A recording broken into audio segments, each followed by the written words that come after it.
John Smoltz, Hall of Famer, Major League Baseball Network Analyst. Before I talk baseball with you, John, here's the question. I'll give you 2 PGA championships or 1 Masters. Wow. Masters. 3 PGA championships, 1 Masters. 3 PGA championships. Yeah. A World Series ring or the Masters?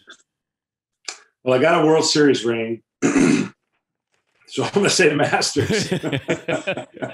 Well, it could be another. Like, you didn't really do much in the World Series to win. Whereas, True. Right, you were just on the team. You were on a great team. Yeah. Yeah, so let's say I pitch game 7, win another ring. Yeah. Yes, taking it. Yeah. Yeah. World Series MVP or the Masters? World Series MVP.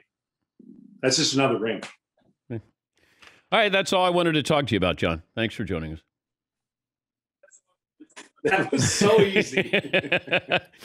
Clayton Kershaw came out and said all these no-hitters not good for baseball. What does he mean by that, do you think?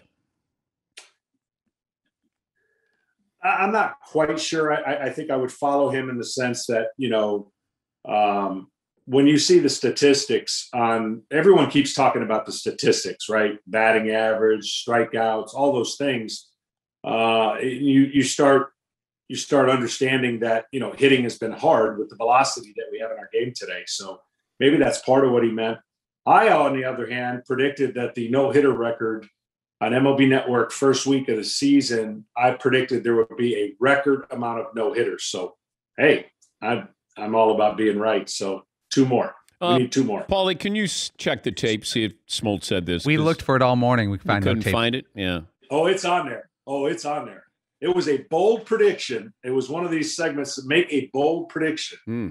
And I made a bold prediction that there would be more than 8 no-hitters this year. Okay, but what's the cause for this, all these no-hitters, other than everybody's throwing 100 and everybody else who's at the plate is trying to hit a home run? Yeah, well, the latter part is what you really have to focus on, because I think most of the no-hitters, are not guys that have thrown 100, and they're guys that have hit their spots and kind of open up the opportunity. If you hit your spots, you're going to get your strikeouts and outs. And the style of hitting today, because the velocity is the way it is, it's really a philosophy of style of hitting. And when you're trying to hit a home run, which is the fastest way to get a point on the board, then you don't have any deviation from that. I think that's why you're seeing some of the numbers historically change. And I think we've all said that eventually it'll come around. It's just taken a long time for the pendulum to swing back. You're going to have the lowest aggregate batting average in history this year. Baseball talked about the initiative this year of maybe reducing, I guess, how far baseball can be hit. They were trying to bring it back 1 or 2 feet. They were trying to get the ball in play a little bit more, stolen bases, those kind of things. It hasn't worked.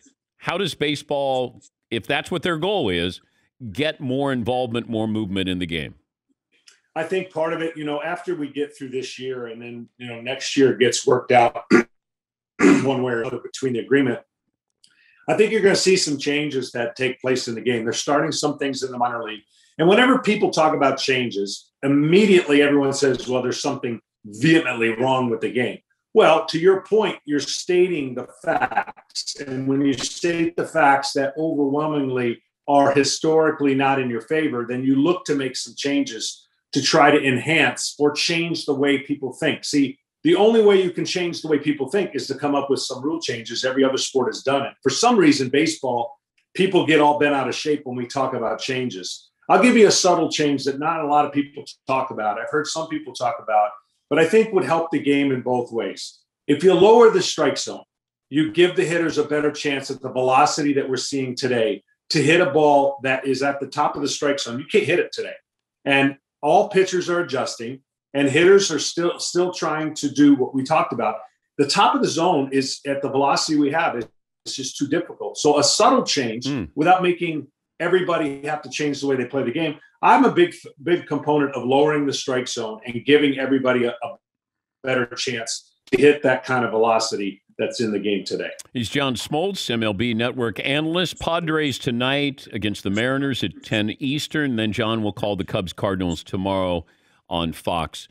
Let's recap what happened with the White Sox with Tony La Russa, Yermin Mercedes, a rookie who Tony says I yelled take on a 3-0 pitch in a blowout game. He swung 3-0, hit a home run. Let's go step by step. So 3-0 pitch, positional player in a blowout game. What is the policy? Yeah, see, that's a great question because we haven't seen as many position players pitch in the history of the game as we're seeing right now. So if there's a regular around the mound, I think every player understands the score, time, and place, that is just something. It's not that you can't do it. It's just frowned upon. You know, if you're taking advantage of a team, it's like scoring from first when you're up 15-4, when you can go station to station. And I think there's certain things in the game everyone understands. When a position player is on the mound, I think it kind of alters how I can see the other side of it, right? 3-0, kind of frowned upon. Position player, well, that team's basically given up. And so it's kind of difficult when you see the position player out there to think that all the rules apply. So this is one of those scenarios where I could actually see both sides of it. I understand Tony La Russa being a manager as long as he has. He doesn't want to show anybody up in that fashion, and that's probably where he's coming from there. Yeah, but okay, so then can I swing at 3-1? Can I swing at 3-2? Yeah, no, I get where you're going. I think don't put yourself in that situation if you're the other team. I totally get it. And if you're basically waving the white flag by throwing a position player, then I don't think you can get mad that guys are swinging at pitches when the pitches that are coming in aren't really pitches anyways. They're just somebody lobbing it in there. So I totally get that part of it.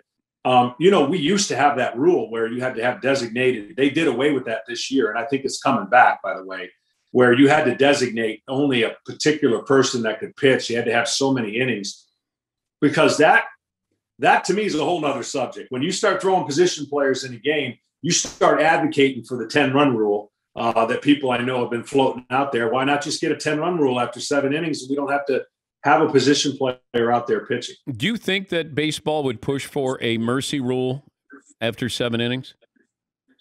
I think if the trends keep going the way they are, I think it has more momentum than it doesn't, because the reality of the game that we're playing, and we're supposed to be in the pitching rich era. You know, there's injuries. There's a lot of pitchers up in the big leagues, probably faster than they should. And so therefore clubs they're not going to push their pitchers and they're going to throw a position player. I think it'd be better if we just the game's changed to a 7-inning doubleheader. Nobody frowns over that anymore. No one would frown over a 10-run rule after 7 innings, and each clubs go about their way. And then the headlines don't read about a position player pitching instead of the team getting beat. Well, and Tony La Russa says, hey, you know what? You got to respect the game. I don't think the opposition's respecting the game by bringing in a positional player to throw a 47. If I can throw a fastball faster than the position player right now, that to me is disrespecting the game. I agree with you on that. I played for a manager who was old school. Bobby Cox never let a position player ever pitch. The entire time I was there. I don't know if there's another manager that can say that. But he never that was his biggest thing about, I'm not going to disrespect the game and make it look foolish. Now, there were a lot of position players that begged to pitch, but he just didn't believe in it. So I agree with you 100% on that statement, because I think there is, unless you've run out, you've pitched you played 17 or 18 innings, which we won't do anymore because of the rule, then I think, you're throwing everything up and you're just throwing everything up in the air. So I agree with your statement. Yeah. I think everybody was wrong in this situation with, Mercedes and La Russa. Okay. He didn't hear the take sign or didn't listen to your take sign. Then he homers. Tony then calls him out in the press conference. Instead of supporting his player to say, we'll handle it inside, he's basically saying, hey, Minnesota Twins, go ahead, throw at him. Those are the consequences that he brought on himself here. Yeah, this was a lot of mixed messages, but I think the general theme that I was reading into it was we can't have that happen again, right? What, right, wrong, or indifferent. And hopefully that message was clear to the team. The White Sox are a great team. Yeah. And the Minnesota Twins are having a really tough year. they were predicted to be right there with the Chicago White Sox. You can understand their frustration when they're getting it handed to them. But again, when you throw a position player in there, it does throw a wrench in the whole deal. And again, some people think it's kind of fun to watch a position player pitch. I personally don't think it's fun as much as the amount of position players that are pitching today is pretty alarming. How surprised were you that Pujols goes to the Dodgers and hit a home run last night? I'm not a home run. I'm surprised because of where Pujols is in his career. I have the utmost respect for him because of his passion to play the game. And yes, he's not the Pujols that we remember with St. Louis and even the Angels. But I think his motor still thinks he can help a team win a championship. And what better way for him? He went to a team that has probably the best odds to win a championship. And I think he's going to prove some people wrong. This game is not forever. And we all know that everybody, including myself, have been released. It's not fun, but you want to finish on your own terms. And I think that's what he's doing. Did Pujols get you? He got me a lot. It was only 8 at-bats. He got me 3 times, 3 home runs and 8 at-bats. And I don't mind telling you, it was the scariest right-handed hitter I've ever faced. I thought Gary Sheffield was number 1 in my book, but Albert Pujols, the way he squatted to sit, he looked like he was sitting in a rocking chair, knew what was coming. And I'll never forget the game I came out of the bullpen in relief. And I was so mad because of the circumstances that led me getting in. I threw a pitch, first time in my career, as hard as I could. It almost went to Big Mac land, and I tried to destroy the. There were the curtain that separated the training room and the clubhouse in the old stadium, and they looked like you could rip them off the hinge. So I attacked it with both of my hands to rip it off. It was steel reinforced, and I thought I broke both my thumbs.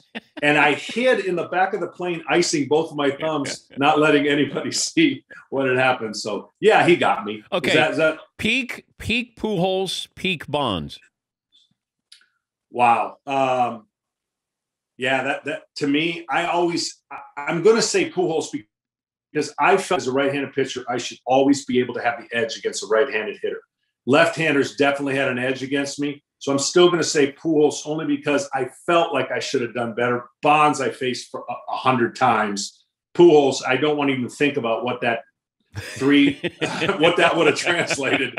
I gave up 9 home runs to Bonds. I'm sure I would have given up more to Pujols. Great to talk to you, John. Thanks for joining us as always, buddy. My pleasure. Thanks. That's John Smoltz. We share a birthday together, May 15th. He's got Cubs Cardinals tomorrow on Fox.